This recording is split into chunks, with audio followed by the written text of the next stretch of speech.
I'm Mike Baxter with the New York Mets, and you're watching RotoExperts Fantasy Baseball Today.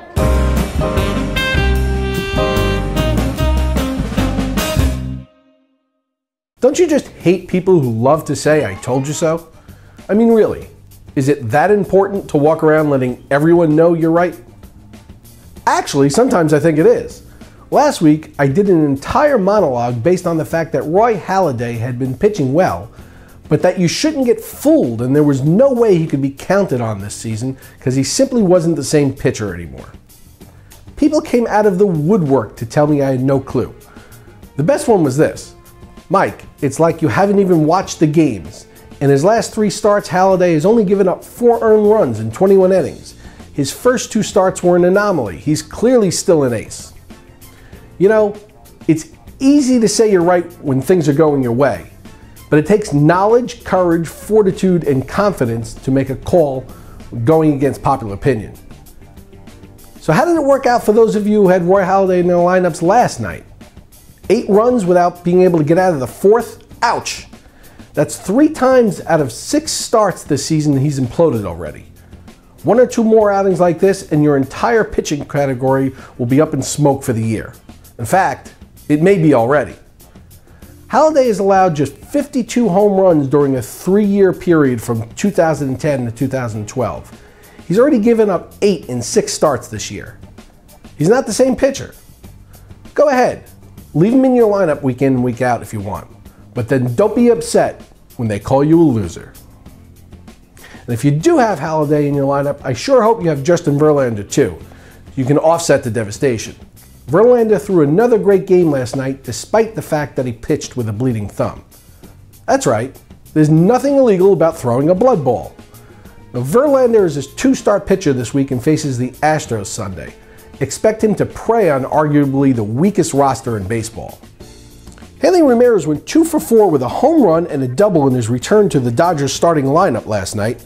You've waited an entire month of April for him to come back, so there's no reason not to have him active now.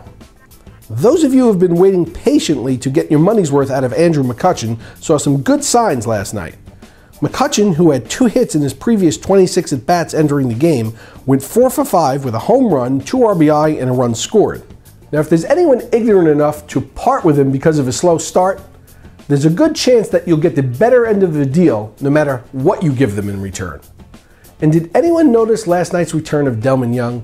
The enigmatic former first pick in the draft went 2 for 3 with a home run in his first game back from ankle surgery. But it was the way he looked that impressed me.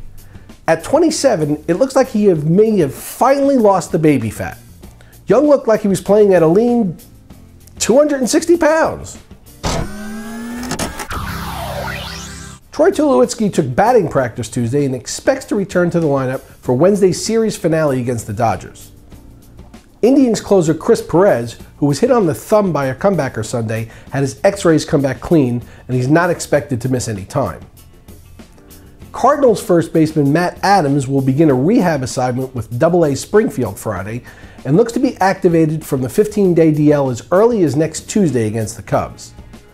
And Latos, who had to leave his last start after 6 innings because of tightness in his right hip, is not expected to miss his next start. However, he will wait an extra day before throwing his side session. Monitor this as the week goes on in case his side session doesn't go well. His next scheduled start is Sunday against the Cubs. Trevor in Toronto asks, "I'm in need of a shortstop, and both Yankees Eduardo Nunez and Jason Nix are available in my league. Which one would you choose?" Trevor, I know Nunez is off to a slow start, but he's a much better option than Jason Nix. Nunez had a 3-hit night last night, doubling twice, and I think he's turning the corner. He'll get you some steals too. Actually, I noticed he's only starting in 8% of leagues, making me think that he's a great pickup for many people right now.